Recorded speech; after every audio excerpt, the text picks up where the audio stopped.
It's all about service. It's all about taking the skill that you have and offering it to somebody else that needs your help. And that's why we're going to Maria this year. And I think the kids are going to do some great work. This time, we're going to get the show started now. And I'd like to let you know that the gentleman that's coming on tonight has been a really, really great humanitarian. And those of you who know him by reputation know all the charitable acts that he does. Plus, he came in second place in Lieutenant Governor. Second place, that's not bad. First runner-up. Right? That's not bad. He's Jimmy Tingle. He's been all over the world. He is the Minister of Mirth. He's the Ambassador of Goodwill. He's my big brother. I'd like to put your hands together. And Jimmy's going to take over for us tonight.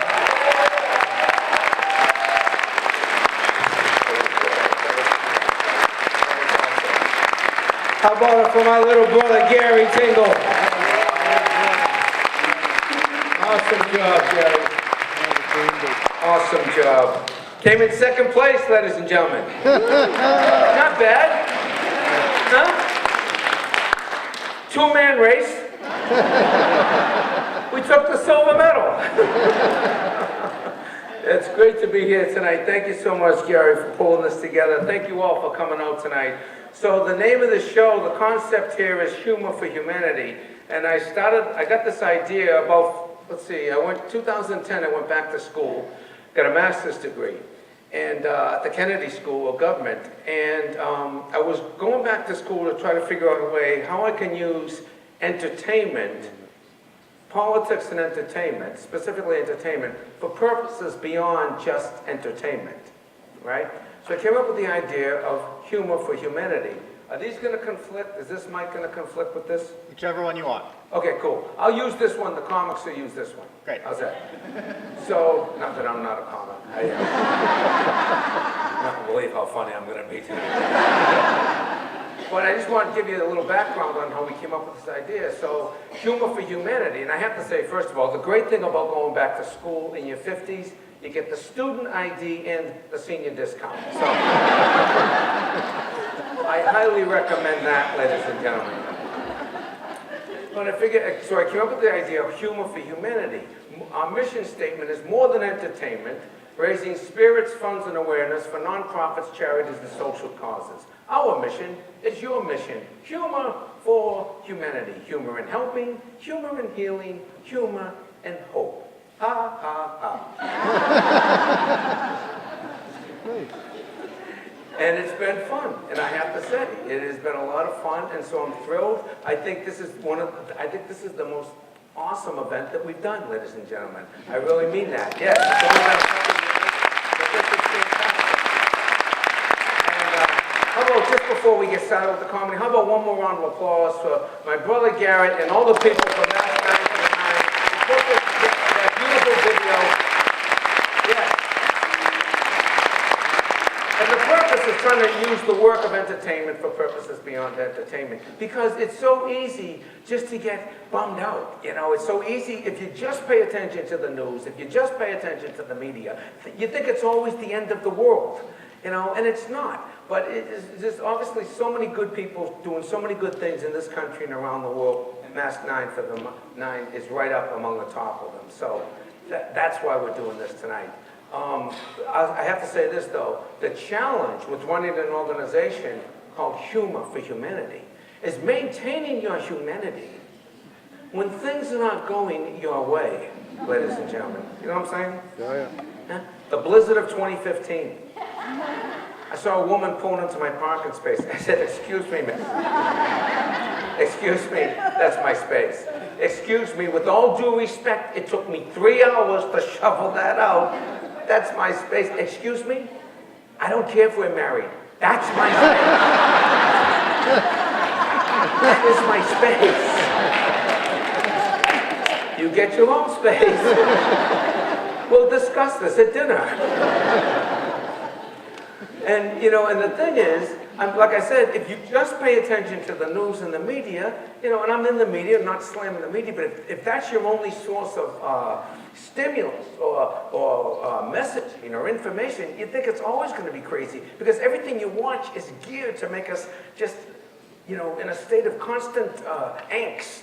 Even the weather, of course, the weather people, the wind chill factor, it's not bad enough it's winter. It's not bad enough we live in New England. They have to tell us exactly how cold we are. No, they have to tell us exactly how cold we feel. How cold is it? I don't know. How cold do you feel with the wind chill factor? They come on television. It's 19 degrees out today. However, when the wind blows, it feels like it's 34 degrees below zero. You know something, folks? I don't really want to know what it feels like. It's already winter. We live in Massachusetts. I'm already cold. As far as I'm concerned, let the person come on television. It's cold out today. Do I need a coat? Yes, you do. Thank you. That's all I care about. And I really feel that the wind chill factor is a form of sensationalism in the weather, and I think it comes from sensationalism in the news. For example, the crime rate in this country has been steadily declining over the last 25 years. However, the reporting of crime on the local news has been steadily increasing, right? So technically, our streets have never been safer. However, with the crime chill factor, it feels like everybody's trying to kill you. So one of the ideas with Humor for Humanity was trying to actually work with other comics as well. And it's always a thrill to start off to work with people who are just coming up, fairly new in the business. I've been doing it a long time. It's so nice to be inside, I have to say. Because when I first started, I actually did street performing, up in Harvard Square in Cambridge. And I admit there was a fine line between street performing and simply being drunk in public. I admit. So it's so wonderful to be in this beautiful space. But I loved comedy. I loved it. And I would go up there and I'd put my hat out in Harvard Square and I'd do my act. And when people start, usually they're pretty blue.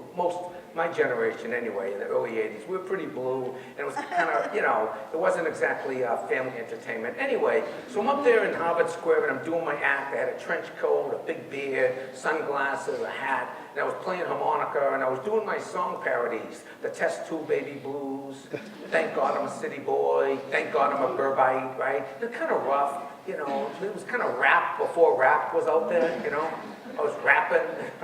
Anyway, I'm up there, and one day, I finished my set. This very professorial type woman, this very professorial type woman comes up to me and says, I think what you do is very interesting, but I don't think you should subject everybody to it. And she was absolutely correct. So it's always a thrill to see young comics coming up and people first starting out in comedy. And we got a couple of guys here that are really great.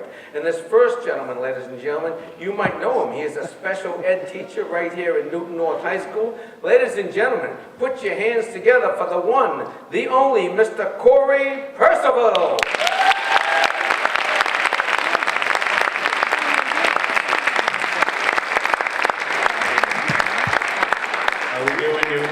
All right. Everyone having a good night? All right.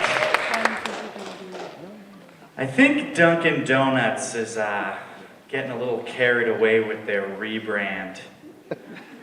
I went in to get a breakfast sandwich the other day, and the lady working told me they were unavailable because the chef hadn't come in yet. Yeah, the chef wasn't in yet at Dunkin' Donuts. I didn't know you needed a culinary degree to microwave an egg patty. Yeah, it's a real shame. I would have had breakfast at home if I'd known Wolfgang Puck was going to be late for a shift. Yeah, I guess I missed the Zagat score behind the life-size Gronk cutout coming in. These chef's not in yet. Yeah, and the guy nodding off in the bathroom. Who's he, the maitre d'? And I think they're getting just a little bit carried away with the rebrand. I mean, they still have a donut for sale called the Plain Stick. Yeah. I think the think tank behind the naming of that one really dropped the ball. Couldn't sell a donut called Stick. Had to throw the plane in there and gussy it up a bit, make it a little sexier. Because nothing does scream delicious snack to me quite like a plain stick does, gotta be honest there. If you're gonna ask out a hairdresser, make sure you wait till the end of the haircut. All right, little tip. I got turned down once when I misinterpreted necessary vocational contact as physical flirtation. It was a bad read. It was a bad read, I'll give you that. Because I was stuck in that chair, all right? Just trapped under that supercut smock. Make matters worse, just had a gigantic mirror 3 feet in front of my face. As my rejected reflection just glaring back at me for the duration of the haircut. You can't look away from it either. I felt like Alex from A Clockwork Orange. Yeah, tapered in the back, please. Idiot. And it's just uncomfortable for everyone, you know? I could tell she wanted less and less contact as the haircut went on. She jacked my chair up so high she was like a mechanic doing axle work on an Oldsmobile. She was using a pair of oversized novelty shears to trim the hairs on the back of my neck, like it was a ribbon cutting ceremony. Supercut's motto at the time was get in and get confident. Here's what I did. I got in, just got a little too confident. I think I took the motto just a little too serious is what I'm trying to say. Switching up, I'm really grateful to be here tonight, you know. I really am, because there's really nowhere I'd rather be than at work off the clock on a Friday night, let me tell you.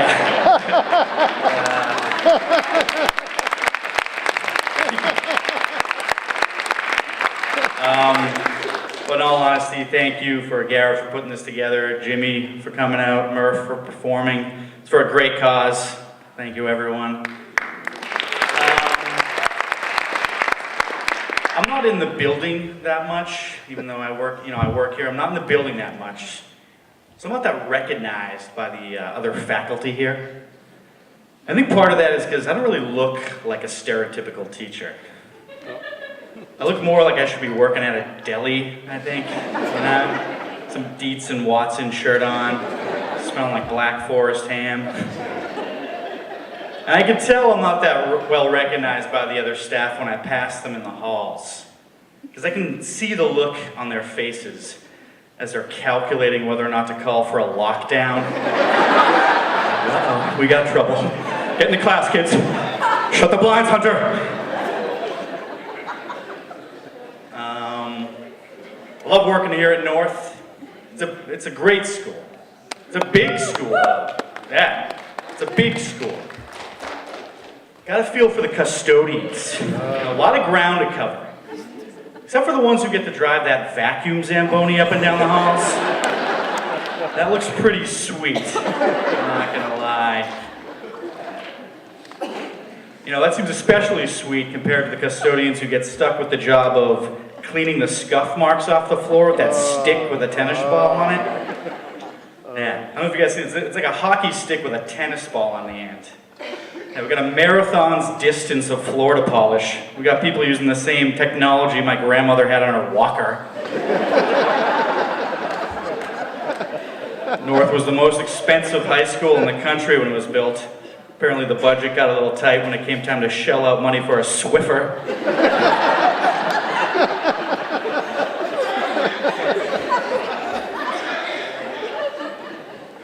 The big story this year at North has been the big story at North this year has been the schedule controversy. I mean dialogue. This is Newton. Dialogues, controversies. Just like me and my girlfriend have been having a dialogue for the past 3 years why I don't do the dishes. But the big to-do is whether to switch from the 5-day schedule to the 7. A lot of the pushback is that the kids might be problematic for the kids to adjust to the new 7-day schedule. But, I think that's selling the kids a little short, I don't think switching from a 5-day schedule to a 7 is going to throw them off all that much. It's not like you'd come in on the first day, just absolute chaos. A scene out of Lord of the Flies. Got a group of kids running up Main Street with a tiger mascot head covered in blood. They don't know what day it is! They don't know what day it is! Gotta work on those ones. Never had much money growing up, and I always really noticed that when I would go to friends' birthday parties. Because there'd always be these swank spots like Chuck E. Cheese or Discovery Zone. For my 8th birthday, my family had my whole class over, lined them up in a straight line in the backyard, just had them throw a foam ball into a trash can. And shockingly, wasn't a big hit. Unsurprisingly, numbers were low for the 9th birthday. Got a low turnout that year. It was especially sad because I got a new trash can. Thought things would turn around for me, that's all I'm saying. My dad used to smoke marijuana in my house when I was growing up. It's okay, probably for medicinal purposes. It's legal now. But he used to try to hide it by going down to the basement, and he would blast music, and then I would smell this fragrant aroma come up through the vents. And if I ever tried to open the basement door while he was down there, my mom would just come sprinting across the room. You can't go down there. Your father's doing his taxes. Yeah, Dad loved to do his taxes. I remember thinking, wow, what a responsible guy. Just a year-long dedication to his fiscal obligation. Even after a full day of work at the warehouse, still managed to find the time to pursue his passion. Moonlighting as a CPA. Just assumed everyone did their taxes listening to Thin Lizzy with their friend Phil with the ponytail. Yeah, Dad was always doing his taxes. Missed my first Little League game. Doing his taxes. Christmas morning, you guessed it. Doing his taxes. Nana's funeral. He was at that one, but he was pretty big, so I don't know if it counts. My dad also collects random Boston sports memorabilia, and all through my life, he's let me know that when he's gone, I'll be the lucky guy to inherit the collection. But he talks to me about this wilted cardboard box he keeps in the attic. Like he's Mufasa talking to Simba on the Lion King. One day, everything the light touches will be yours, Corey. From this Celtics Orlando Magic complimentary game program to the Lowell Spinners 64-ounce souvenir plastic cup, all the way to the Glenn Big Baby Davis autograph on the Rip Dunkin' Donuts napkin. All of it yours. I get self-conscious when I go to the grocery store in my neighborhood, because everyone there eats disturbingly healthy. And I do not. So lately, if I notice my basket is looking particularly chubby, I like to bop on over to the produce section, pick up some decoy vegetables. Maybe a yam or two. Possibly a bag of bok choy, who knows how I'm feeling that day. And keep in mind, I have zero intention of eating these things. But the sole purpose is to sort of, create this illusion to the other customers that I'm eating these healthy meals. The other day I went to go grab some hamburger helper off the shelf.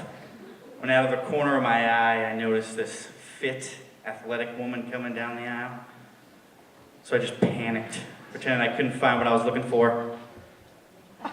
There's no buckwheat here. Guys said there'd be buckwheat down here.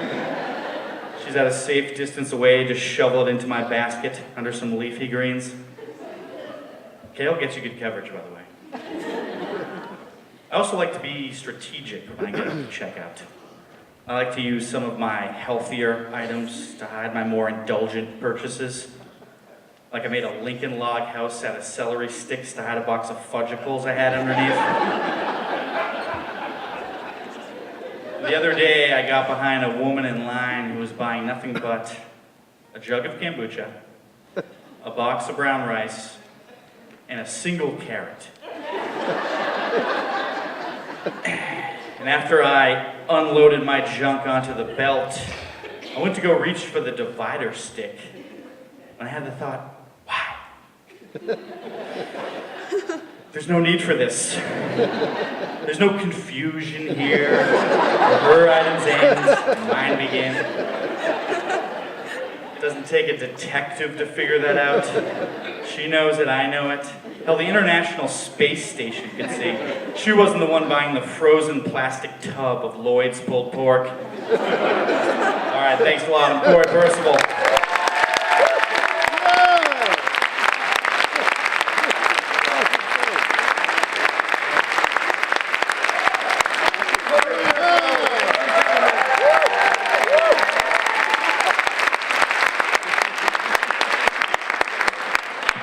Yes, your teacher. Pretty funny, huh? Oh, man, how about it one more time?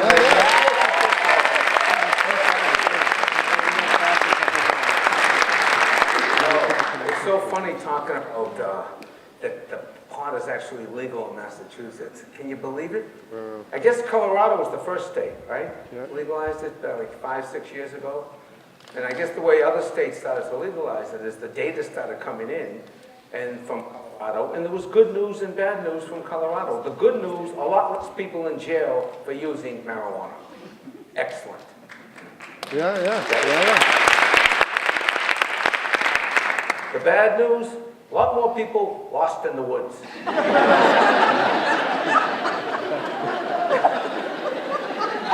Let's be honest, ladies and gentlemen. Oh my God, and I guess there was a big controversy. It took like a couple of years before it was actually for sale in Massachusetts because the police couldn't figure out a way to determine whether or not somebody was under the influence of marijuana while they were driving. I have some suggestions for the police, any police officers here. Police officer sees a car, a load of, 20-somethings driving down the street, maybe looking a little suspicious, maybe they're driving 35 in a 65-mile-an-hour zone. Pulls them over, license, registration. Would you like a cookie?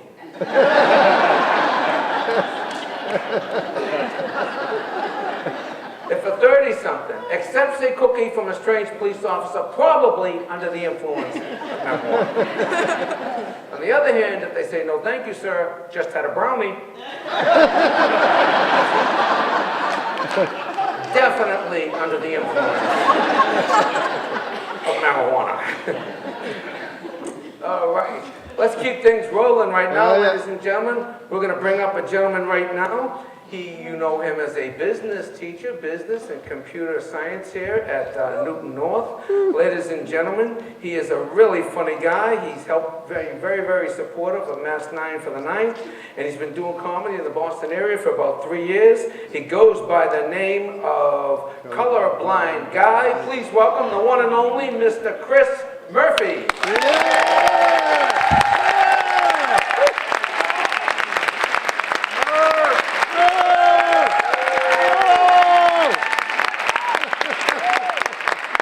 I know I'm in Newton, in that I haven't said a word yet, and I received a trophy. Thank you very much.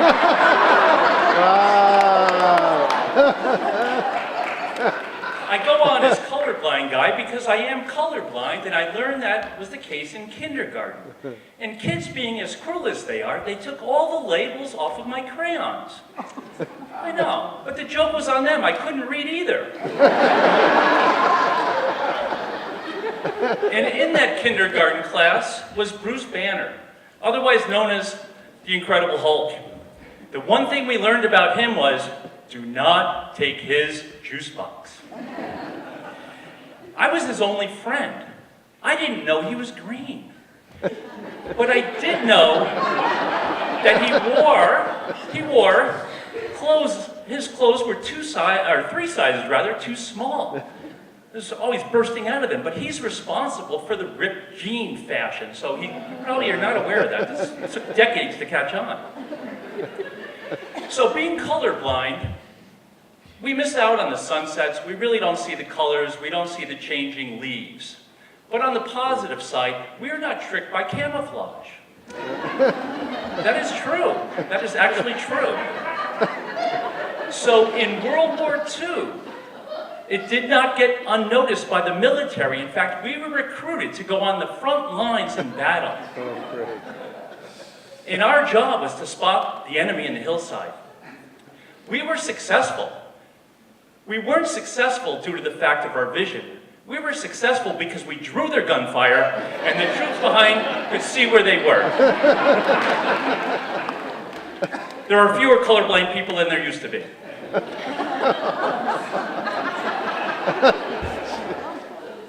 So you can see, being colorblind, we're always coping. We're always coping. You know, it's troublesome. You can see we're being pranked by kindergartners.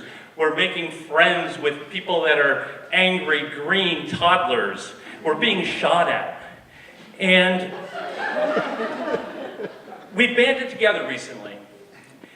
We've united, and we're trying to have some change, and I'm really proud to say this, that in Newton, I'm allowed to make an announcement right now. Dr. Fleischman is here, and he's allowing me to steal his thunder. Effective Monday in any Newton public school, it will no longer be acceptable to play red light, green light. It will now have to be called top light, bottom light. And Dr. Fleischman, being the excellent educator that he is, knows that any new policy needs to have some teeth. So anyone found playing red light, green light will automatically be slated to go to Newton South.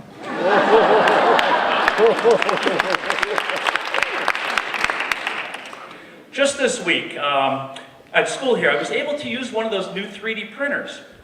I made a sheet of paper.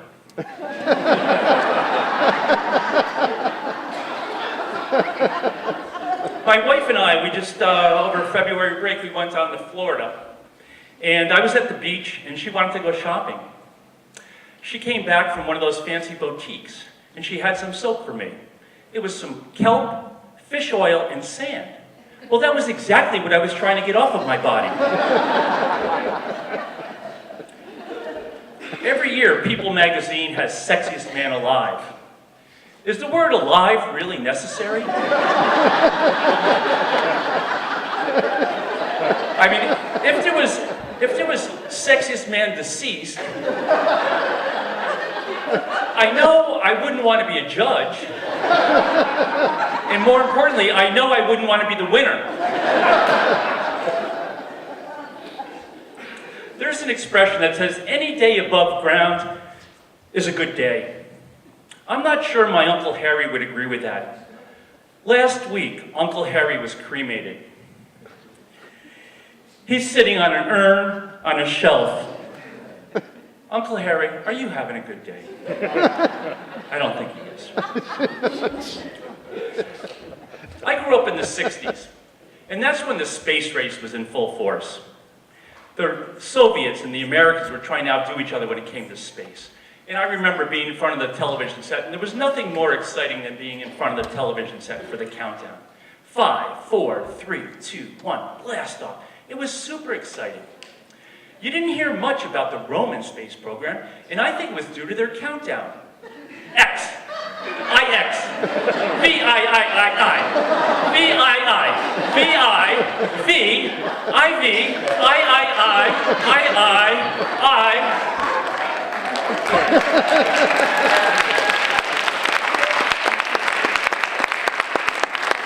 And they didn't have a word for blast off.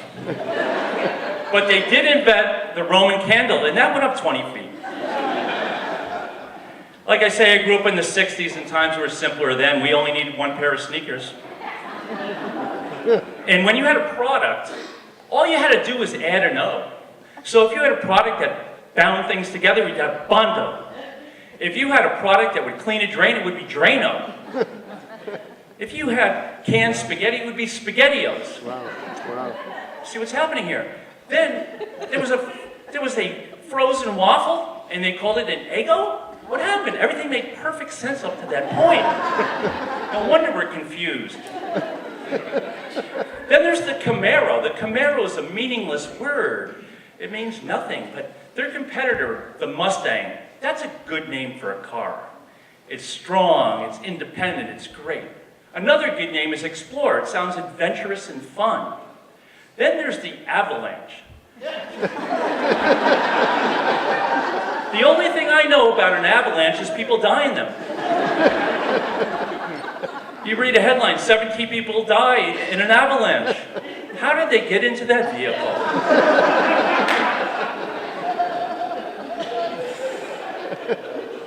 And the same people that came up with the name the Avalanche, they had a nickname for their heated seats. They called it the electric chair. Yeah, that vehicle's no longer being made. I told Uncle Harry not to get an Avalanche. I had the pleasure of growing up in the city, the suburbs, and the country. And we would have family reunions, and there'd be a lot of people there. And when we were in the city, it would be a catered affair at an apartment. And in the suburbs, we would have a barbecue under a tent. And when we were in the country, we would have a potluck dinner in the plumbing aisle of the Home Depot. Don't worry, there were plenty of toilets, they just didn't flush. Yeah. We see signs. I like a good sign to be descriptive. You'll see a sign, exit. That's a great sign, you know what to do. You'll see a sign, wet paint. That's a good sign. Some signs you'll see, they're not so good. For example, you'll see slippery when wet. Well, really, isn't everything slippery when wet? Those signs would have to be everywhere. Slippery when wet, slippery when wet, slippery when wet. It's not a good sign. Well, maybe the beach could get away with it. And then in New North here too, I saw a sign the other day. It said, lock the door behind you. Well, that is a difficult thing to do. I think they meant lock after use. But the one sign that probably bothers me the most is the baby on board sign. You see it everywhere. When I see that sign, I'm not sure exactly what to do. Am I supposed to drive quieter? Now I know that the parent has safety in mind, but already they've taken the rear window and blocked a portion of it. And then when they say baby, more often than not, it's a toddler, it's a little kid, so baby's not accurate as well. And then on board, it's not a ship, so it just doesn't make sense. And then additionally, they're not being considerate, so when the baby's not on board, you don't see them taking the sign away. You know, so whatever it is I'm doing, I keep doing, thinking the baby's on board, and they're not. So I think we need a new sign. Instead of baby on board, I think we need kid in car, maybe.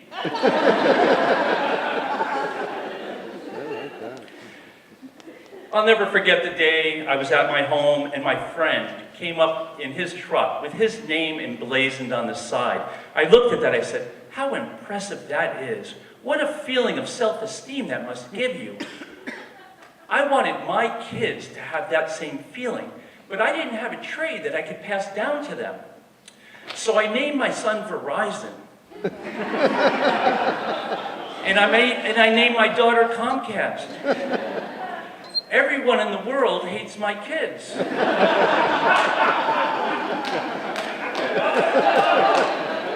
All they do is fight over the TV.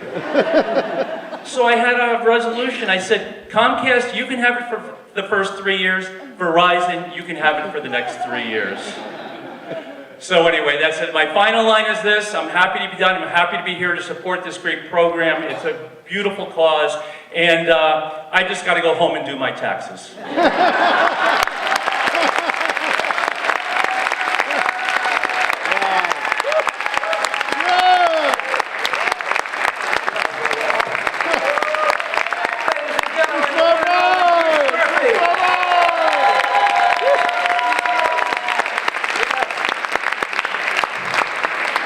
Yes, excellent job.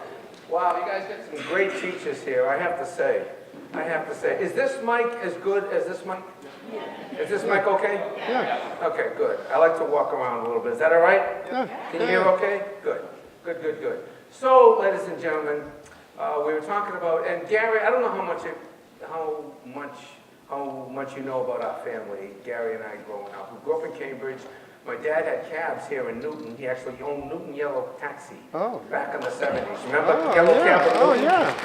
Yeah, that was our family cab. He like 5 years he owned it, and that was our family car. Was a yellow cab of Newton.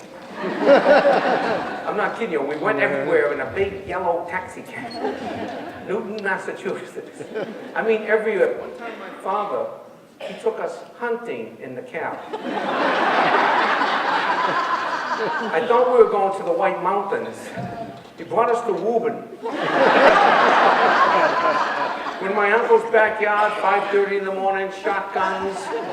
Animals are goofing on us. Raccoons looking out of the trash. Somebody call a cab. And I am the oldest in my family. Anybody here the oldest in their family? Yeah. A couple folks? Yeah. You get the most responsibility growing up? Yeah, it's a natural thing. After supper, my mother would say, time for chores. Now many hands will make light work. Now Ruthie do the dishes, and Bobby take out the trash, and Gary sweep the floor. And Jimmy, what? Paint the house.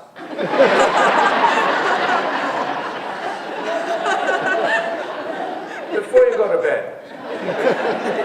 You know what? I think I'm going to use this mic, if that's okay. We can shut this one off. Give you this one, because this one cuts out a little bit. Is that better? Turn on. No, turn it on. Cool. 1, 2, 3, 4. Yeah. Pretty good, huh? Yeah. Yeah, well, when you have a master's degree.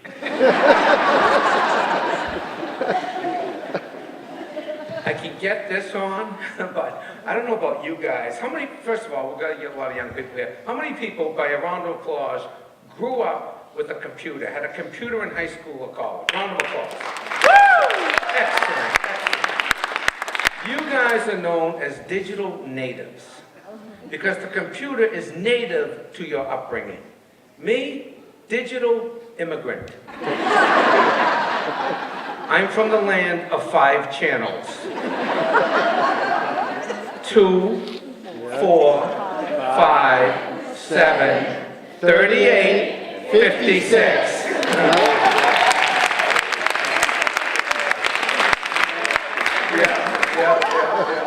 I didn't know that 38 or And it's amazing, the channel. I mean, the whole thing, the technology is amazing. It's just, I mean, I love it, but it can be confusing. Why do I need 2 clickers? 2 clickers to turn on 1 television set. And if my wife and son aren't home, I can't get it on. And I'm angry and I'm frustrated. I have a master's degree. Do you want on demand? No. I want a picture and some sound. I pay $140 a month for cable. Give me a picture and some sound, like we used to get when it was free.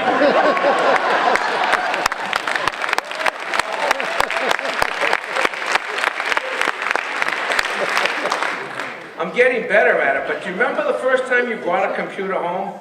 You digital immigrants out there?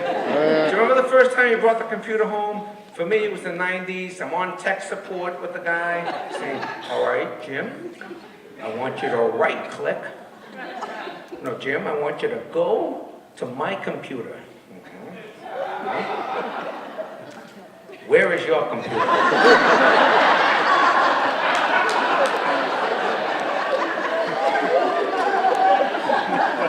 Jim, my computer is on your desktop.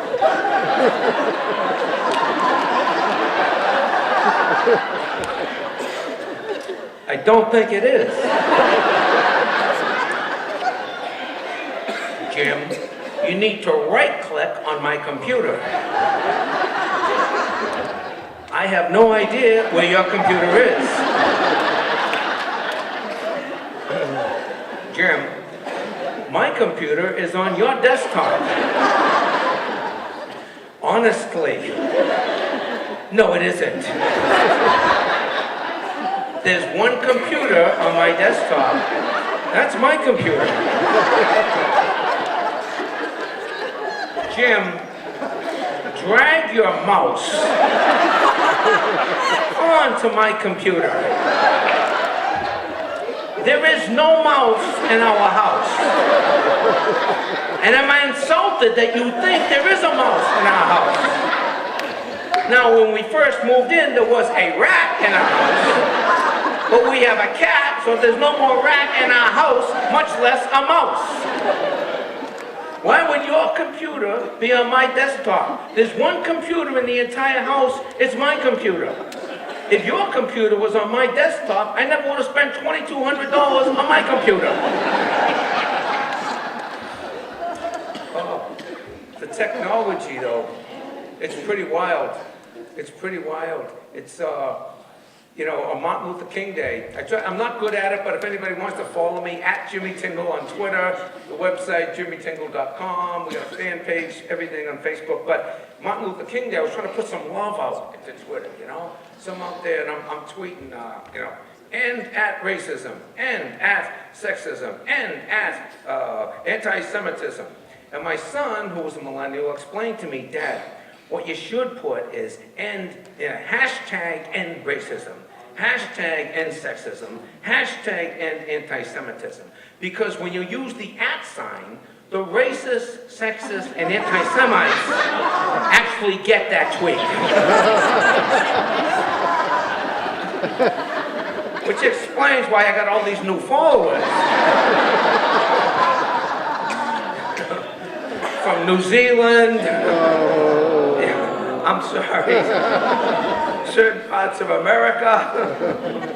Yeah, it's crazy, it's crazy. And the school shootings, you know, and this thing, horrible thing. But I want to say something about the school shootings. One of the reasons I ran for office, I was so inspired by the kids down in Florida. Yeah. Those kids down in Florida, they were just fantastic. And I'm inspired by the students here at Newton North who take the initiative to go with Mass 9 for the 9 to New Orleans and help build homes, and go to Puerto Rico and help build homes. And the student activism is really, really inspiring. I never understood, though, why, you know, after the school shootings, they have these people saying, well, we need to arm the teachers. Arm the teachers. They don't have a hard enough job. Look at your average middle school teacher, you know, trying to teach 30, 12-year-olds who don't want to be there. You know, math, science, computer science, English as a second language, you know, and some of the kids have trouble at home, so they're trying to be social workers and mentors and surrogate parents. Now they're supposed to be security guards, you know. It just seems like the strangest thing, you know, arm the teachers. First of all, my brother Gary is a teacher. Okay? Don't give him a gun.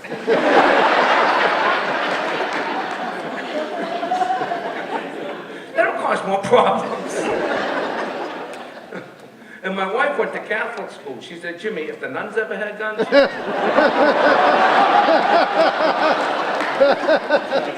a lot of kids never would have graduated. Oh, man. But one of the reasons I ran for office is because I've just been talking about things for years on stage, and I just felt like, after I saw what happened in 2016 and after what I saw with the election, I said, I can help. I can do some things. And I would say this, I don't care what side of the political aisle you're on, left wing, right wing, Republican, Democrat, Green Party, Tea Party, get involved. Help your team. Help your party, help your candidates. And if your candidates or your team or your organization is successful, you feel good. You feel good. And if they lose, at least you know you did everything you could do to help the team. In 2016, the election, I was holding a sign. I was working with Barney Frank, doing events around the state on behalf of Hillary Clinton. And so one of my jobs was to hold a sign in Central Square, Cambridge, on election day for Hillary. So I'm out there with the sign. Let's do this! Let's do this! Let's elect the first woman president of the United States of America. Let's do this, right? And my job was to get young people to the polls. And not all the young people are like the young people here, right? And a lot of them are coming up, right, from the subway. They got the headphones on, the buds in, right? Not even listening to me, oblivious to me out there. Let's do this, it's election day. So I stopped making stuff up. Just to get their attention. Listen, you kids. I didn't storm the beaches of Normandy and take on the Nazis hand to hand so people could not vote on election day. They're walking past me, not even listening, completely oblivious. I get even more bizarre. Listen, you kids. I did not take a musket ball to the knee at the Battle of Bunker Hill so young professionals in Cambridge could squander their constitutional rights to vote. This kid comes up to me, about 19 years old, dead serious, looks me in the eye and says, "Thank you for your service."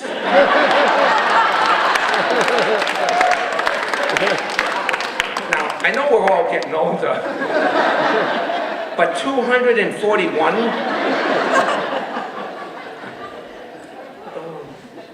So it was a lot of fun doing events for Barney Frank around the state, and things didn't work out the way we wanted to personally. But anyway, but there's all sorts of things that we can do, like the Green New Deal, right? And see, some of these things that I had been working on for years, like for example, I ran for president a couple of times. It was a show, right?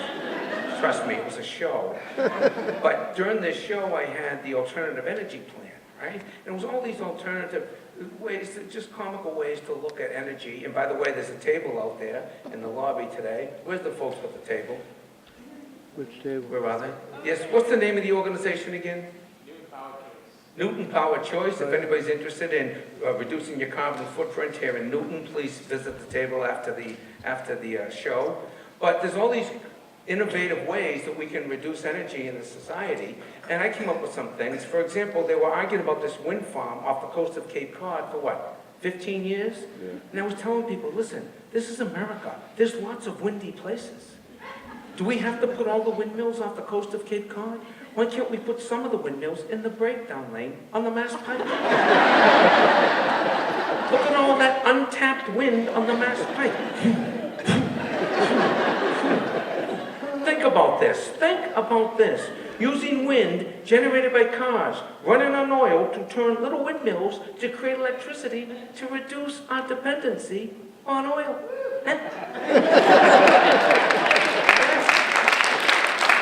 And here's the beautiful thing. I had more.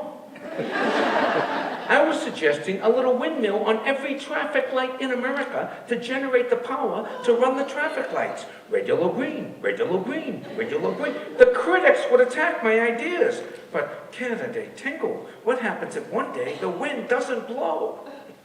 You don't have to stop. Do you know how much gasoline we waste waiting for those damn lights to change? And we waste a lot of energy, ladies and gentlemen. I worked a cruise ship a few years ago. I have an interesting career.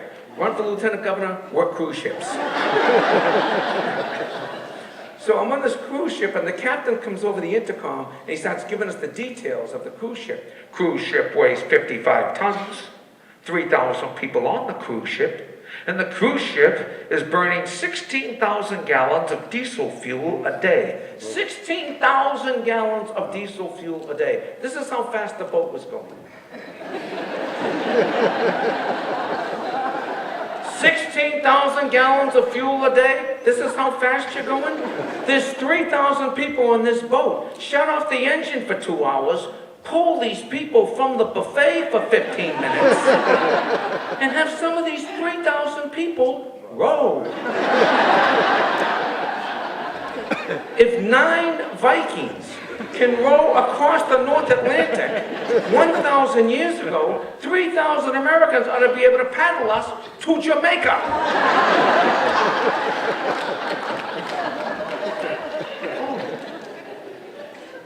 I have some ideas about public transportation. One of the biggest reasons people don't take public transportation, number one, it doesn't go everywhere. But number two, the car is much more comfortable than the train. If the average American had their choice of being in the privacy of their own automobile, going anywhere they want to go at any given time with all the amenities that includes, or being required to stand in a moving cylinder under a major American city, holding onto a metal pipe that 1 million people grabbed that morning, trying to balance yourself between a baby carriage, a homeless person, a bicycle, a folk singer, people grabbing your butt, asking you for money, singing you a ballad. The average person is going to choose the automobile. Therefore, we have to start building trains as comfortable as our automobiles. No, we have to take it a step further, folks. We have to start building trains of automobiles. Ooh. Trains of automobiles. Think about it. Detroit has 9 million cars laying around doing nothing. String those babies together. So you go down into the subway and a train of automobiles pulls out. 900 automobiles, all attached bumper to bumper. Just like the commute.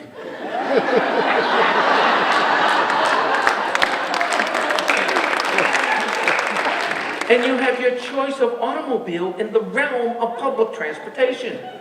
Think about it. You could just sit there on the way to work. You don't have to stare. You can listen to the radio, talk on the cell phone, drink a cup of coffee, read the newspaper, eat a donut, put on your makeup, text all your friends, all at the same time. Just like driving.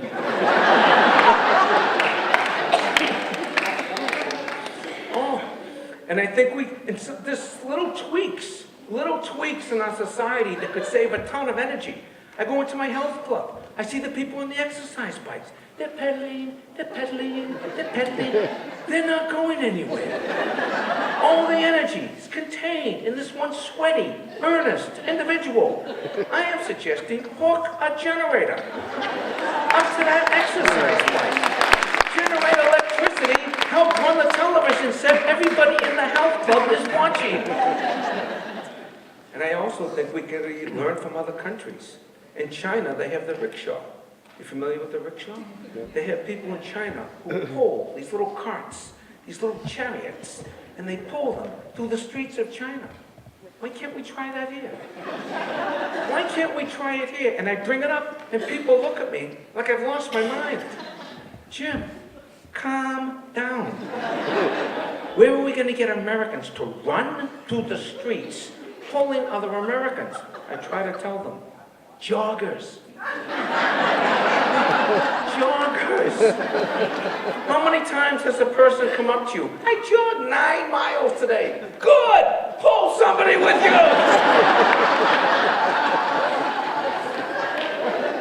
My brother Gary's in unbelievable shape. He's run 25 Boston marathons. I've been telling him, Gary, why can't you pull Ma to the supermarket? Drop her off. Run 9 miles, come back and pull her home. Building up our body strength, building up stamina, and spending time with your mother.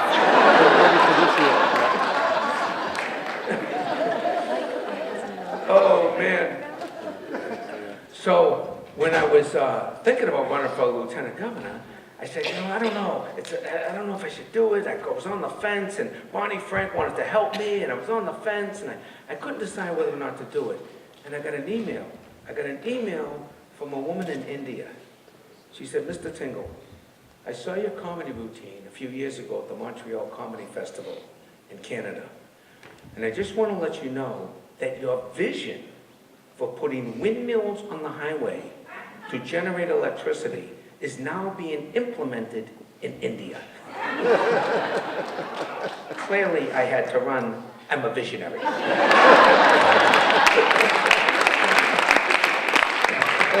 But when I got that email, I'm not kidding you, right? A lot of people like get a committee together and, not me. I got an email from India, okay? I called my wife, Catherine, and said, Kathy, I got to do this. I got to run for lieutenant governor. Are you with me? She said, Jimmy, if that's what you want to do, you know I'm with you. You know I love you. You know I'm with you. I said, all right. I called my son, Seamus. I said, Seamus, Dad wants to run for lieutenant governor. You with me? He goes, Dad, if that's what you want to do, I'm with you. Of course I'm with you. I love you. You know I'm with you. I got out of the Office of Campaign and Political Finance. I pulled the papers, which I registered to run for lieutenant governor. I don't think much of it. I figure I'll get everything in order as the campaign unfolds. 15 minutes later, I get a call from the Boston Globe. Jimmy, are you running for lieutenant governor? I said, why, yes, I am. What are you, nuts? You have a great life. And my wife is next to me going, you do. You really do. I said, why are you doing this? I said, because I've been talking about social and political humor for 30 years, and I want to try to actually implement some of the things I've been talking about. He goes, can I quote you on that? I said, absolutely, you can quote me. He goes, all right, we'll be in touch. I said, beautiful. I don't think much of it. 2 hours later, I'm in Walgreens in Somerville. And my mother was 90 years old at the time, and I'm getting certain things for her, all right? She was at home. One of the things is Depends, okay? So I'm in the Depends aisle, okay? I got my Depends, right? I'm walking up to the cashier. My wife, Catherine, calls me. Jimmy, you're not going to believe this. The guy from Boston Globe, he put it on Boston.com. There's an article that it's gone viral. It's in the New York Times, the Wall Street Journal, the LA Times, Boston comedian Jimmy Tingle running for lieutenant governor. I have no campaign team. I have no website. I have no bank account. I have no campaign manager. I have no headquarters, and I have no money. I said to the cashier, excuse me, could I get one more package of Depends?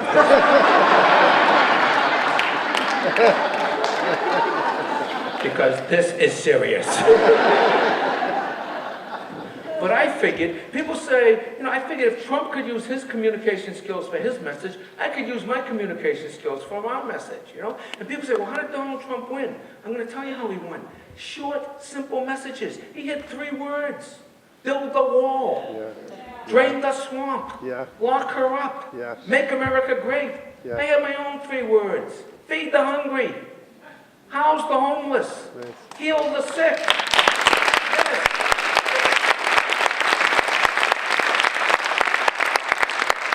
Welcome the stranger.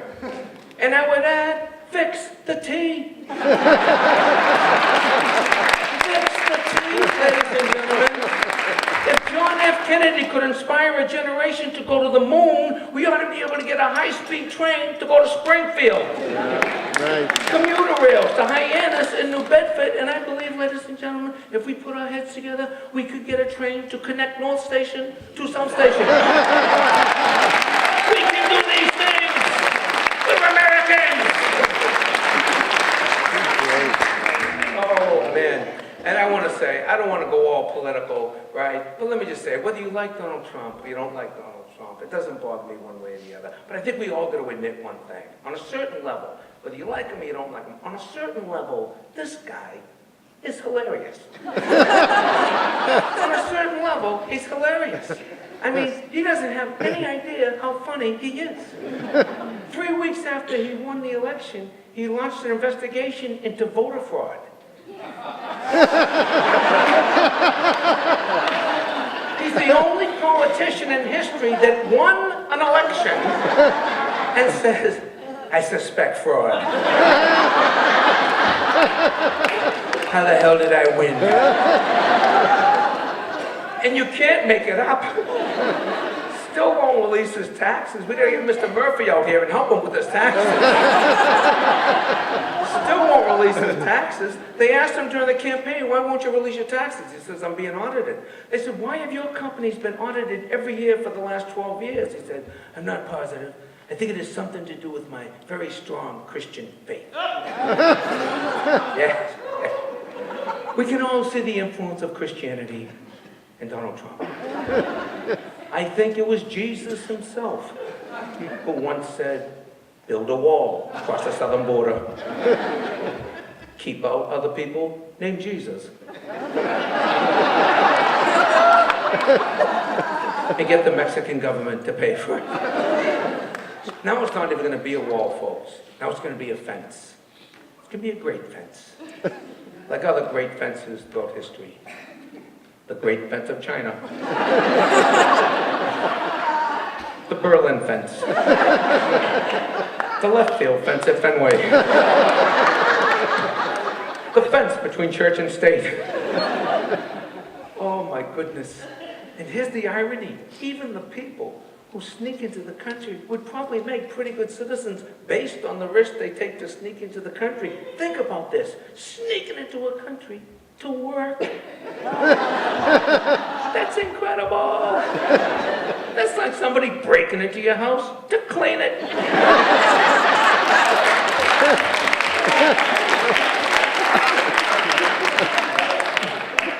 And I'm not an expert on immigration, ladies and gentlemen, but here's my problem with the wall. Here's my problem with the wall. The country has 4 sides. Okay?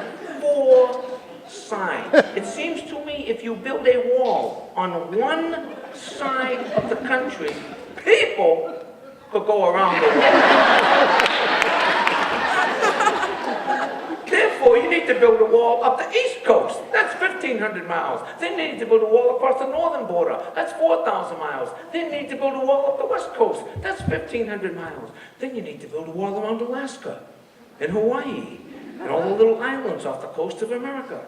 Catalina, Martha's Vineyard, Nantucket, Ellis Island, a 50-foot wall around the Statue of Liberty. School children from the Midwest come to New York Harbor, look into the Statue of Liberty for inspiration. All they'll see is the torch. That's 20,000 miles of wall. It's 103 million feet. We have to patrol 103 million feet of wall, and you can't have a Border Patrol agent here and a half a mile away, another Border Patrol agent. The human traffickers are quick. They'll go right up the middle. So we're going to need people every 3 feet, arm in arm, or at least holding hands, guarding the border. We're going to need 31 million people guarding the border, a border that goes through forests, over mountains, up coastlines, and across deserts. And here's the biggest challenge. Are you ready for this? We can't use undocumented workers. They all got to be American citizens. 31 million American citizens guarding the border. Who's going to do their jobs? We're going to have to import 31 million immigrants to do the work while the 31 million Americans are guarding the border. But the reality is that most people in this country who are here undocumented did not run across the southern border. They did not swim across the Rio Grande. They overstayed work visas and student visas and tourist visas, and they came into the country on planes. And somebody's got to tell the government, a plane can go over a wall. So what the government really needs to do is build a dome over the United States and get U.S. Airways to pay for it. Oh, man. But I have to tell you that we were talking about technology a little earlier. I love technology, but confusing? Oh my God. Oh my God. I finally figured out how to get the GPS to work. You know how long that took? Years. I'm not kidding you. But it's amazing. You write in the address, you hit start, and a voice tells you where to go. Travel northwest on Main Street. Northwest. North.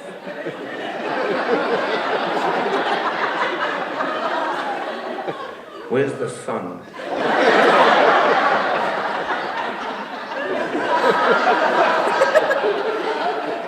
Honey, could you Google Lewis and Clark? Maybe download a tutorial from Sacagawea so we can determine the Northwest Passage through Newton. Oh my God, and this printer, look at this beautiful printer. Right, it's an Epson printer. There's 4 colors in the printer: red, yellow, black, and blue. Every 6 months, the yellow ink cartridge runs out, and I have to buy another yellow ink cartridge. I wouldn't mind buying another yellow ink cartridge if I ever actually printed something in yellow. I've never printed one thing in yellow. How does the yellow ink cartridge run out if I've never printed one thing in yellow? Have you ever printed anything in yellow? No. Why would anybody print anything in yellow? You can't read it on white paper. Has the superintendent or the principal ever said, "I'd like to report in the morning, and due to cybersecurity concerns, I'd like it in yellow"? Putin can't read yellow. Nobody prints in yellow. And the other 2 colors are red and blue, but they don't call them red and blue. You know what they call the blue, ladies and gentlemen? Cyan. There's a digital immigrant right there. A digital native. Cyan. Cyan? Cyan? Could you be a little more pretentious, please? Was blue too complicated of a word? Cyan. Have you ever used this word ever in conversation? You know what they call the red? Magenta. Magenta? Did you say magenta? What are we, in the Italian Renaissance? Cyan and magenta. Has anybody ever used these words ever in conversation? Have you ever taken a walk down Revere Beach at sunset with your loved one? Darling, can you believe this beautiful sunset? It's got the cyan sky. Just kissing the cyan sea with just a sliver of magenta. It is so gorgeous. Darling, does it not remind you of the inside of the printer? It's absolutely stunning. Oh, and texting. I love texting, but you have to hit the right buttons. You have got to hit the right buttons with texting. Because if you don't hit the right buttons, what you think you're telling somebody is not what they're hearing. It is not, and it is embarrassing. A couple of years ago, I was in Ohio. I texted my wife, "Hi, honey. I hope you are well. I love you." Send. What she got was, "No money. Dope is hell. I'm above you."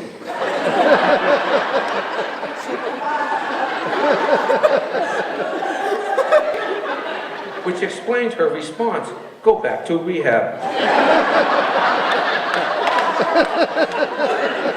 But she doesn't hit the right buttons either. So what I got was, "You're Captain Ahab." I thought she was kidding around. I hit her back. "Are you the white whale?" What she got was, "Spent night in jail." Now she's angry. "No money for bail." What I got was, "Who the hell is Gail?"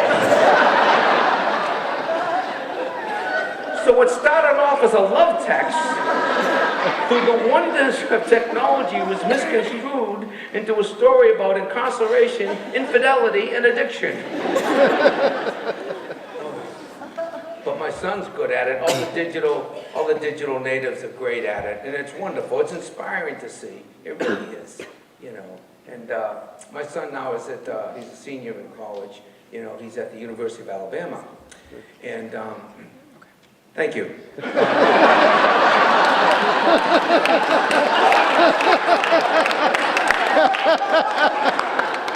You know what's interesting about Massachusetts?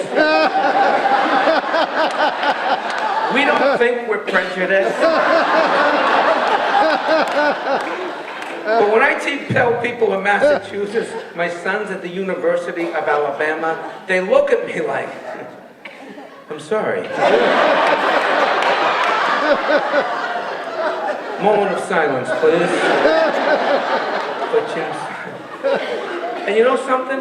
When he first told me that's where he wanted to go, I had the same reaction. I'm like, outwardly I'm going, that's awesome. Alabama, that's awesome. You know? Internally I'm going, Alabama. I'm thinking the Klan. I'm thinking, you know, everyone's riding around with a pickup truck and a shotgun in the back. My wife and I went down there. The people could not be friendlier. Unbelievably nice. Unbelievably welcoming. They're so friendly. Anybody here from the South?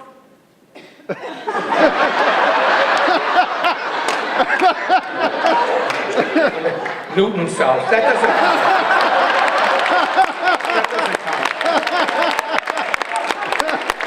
The people are unbelievably friendly, you know? And he went down and he loves it. He loves it. And he joined a frat. And I had to tell him with the whole, you know, sexual harassment thing, I had to tell him, Seamus, listen to me. You listen to your father. You speak to young women down in Alabama with the same dignity and respect that you would speak to your own mother. Do you understand? Of course, Dad.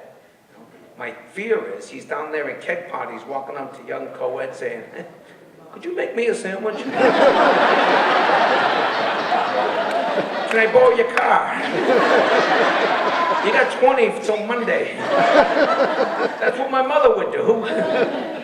But anyway, so we dropped him off. We only have one child. We drop him off. And it's emotional. You know, it's emotional. Some of the kids are going off to school, and I know the parents here feel the same thing. We have one child. We drop him off. And so I'm texting him, right? And I text old school, right? My wife's driving, and I text him. Son, remember the values your mother and I tried to instill upon you as a child. Always remember to say your prayers, ask God for guidance and direction, and you will become the young man you are supposed to be.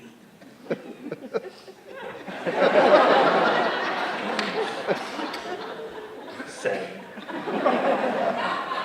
He writes back, K.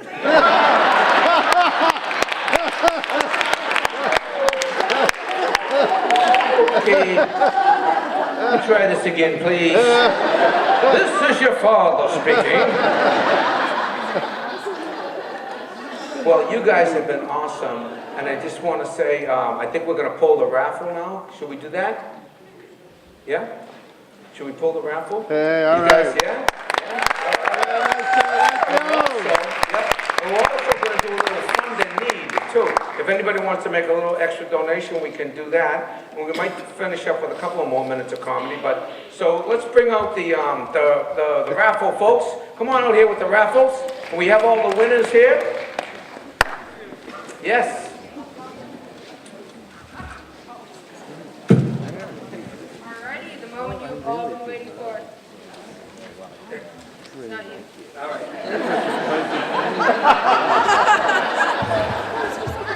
Go get him. Alrighty, so when I read off the ticket, if it's you, stand up, raise your hand, go crazy. You're the winner. We'll run it right down to you. Alrighty, number 1 is the Improv Boston Pack. We have number 907 6500. 907. All right. Number 2, Elizabeth Pillow. Sorry, That's all right. number 907 6756. 6756. All righty. Oh, right back. Here we go. Right over there. So why don't we, if you win, why don't you just come up and we'll give it to you right over here if you're here. Thank you. Perfect. All right, number 3, March Madness. Here we go. 907 6739. 6739. Were you just kidding? Woo-hoo. That was a joke. All right. That's fine. Try another one. Here we go. 907 5775. Could it be? 5775. Checking twice. 5775, right over there. Alrighty, number 4, Coffee Lover's Dream, 907-5869. 5869. 5869.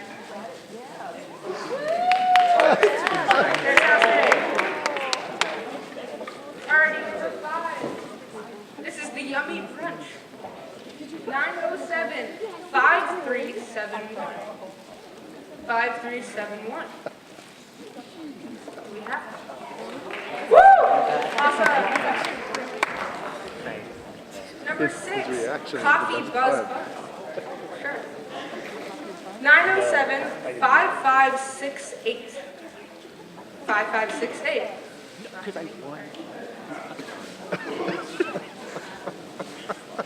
5568. All right, moving on. Try it again. 907. Whoa! You got it. Fantastic. Number 7, West Newton Cinema. 907-6372. 6372. 6372.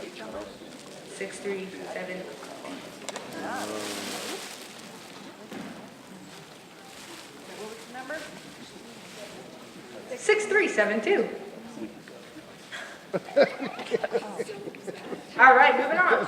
Try it again. 907-6373. 6373. Oh, you guys really don't want this one. 907-6375.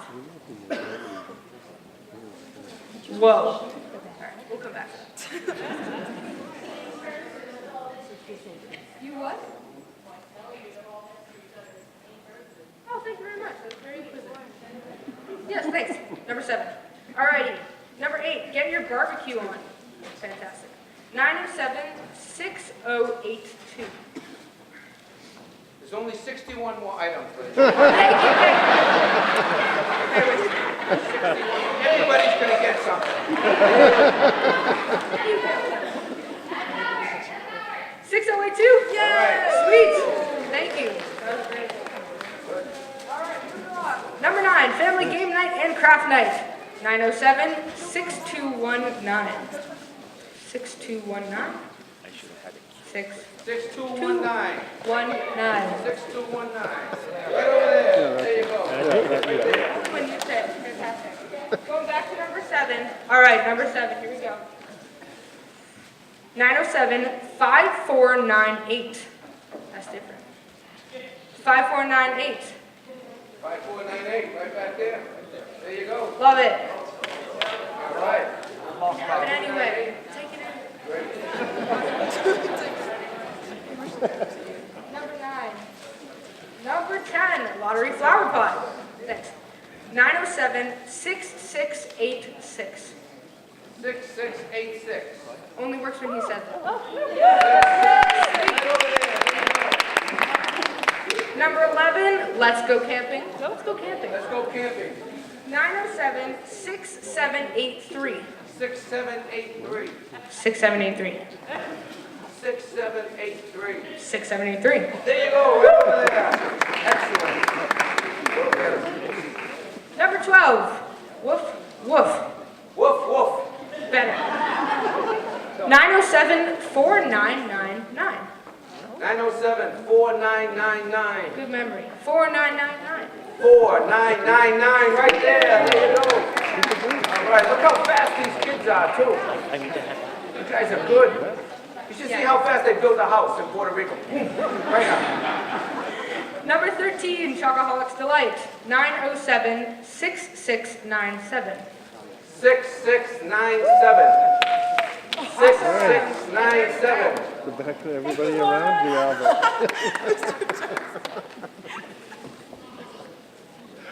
I didn't picture 14, Easter Candy Baskets. 907-6565. 6565. 6565. 6565. 6565. 6565. There you go. Gotta sink in. All right, number 15, this one's even better. We'll do it again. Number 7, one more time. One more time. 907-6174. 6174. Bingo. Bingo. Right over there. There you go. Fourth time. Number 15, woof, woof, woof. Woof, woof, woof. 907-5081. 5081. 5081. There you go. That's it? Ladies and gentlemen, how about it for these students? Thank you so much for your generosity. Way to go, you guys. Awesome job. Awesome job. Go get them. Are you guys gonna hang? They're gonna hang? Okay. Okay. Okay. We got some more winners from the auction. Is this the $10,000 prize? Which one is that? Okay. Yeah, go ahead. What a nice hand for the kids, huh? So this is the silent auction winners. And what you can do is meet me in the back there, up in the lobby, to make your payment, cash, check, or charge, and no worries. And the lucky winner of the new Community Ed gift certificate is Alicia Posel. Alicia Posel. And if you know, she left. Alicia Posel, is that you? Right back there, yeah. All right. Okay, for the chain Mali bracelets, sterling and et cetera, et cetera, et cetera. Molly Coughlin, there you go, you're a winner. All right, you were a winner before you came in here. And there's another necklace. Bob Pierce won the other necklace. Bob Pierce. Bob Pierce. You are going to look good in that necklace, Bob. Where is he? There you go. So just see me up in the lobby, folks. This is the silent auction for the Fenway Park. This is the Fenway Park basket. And the lucky winner is Dave Kenny. Dave Kenny? Kenny? Okay. Dave Kenny. All right, Dave Kenny. And really weird, but you won the other one too. Excellent. So it's a party now, right? At Fenway? That sounds good. Okay, White Oak Adirondack chair number 1 is Matt Carter. Matt Carter won. Hey, Matt. I think Danny built that. Matt Carter won number 2. It's a cooker. Dave Tesla won number 3. Dave, where are you? Dave. And There he is. Yep, we know who he is. We've been watching him. All right. He's a runner too. And that's that. Yeah.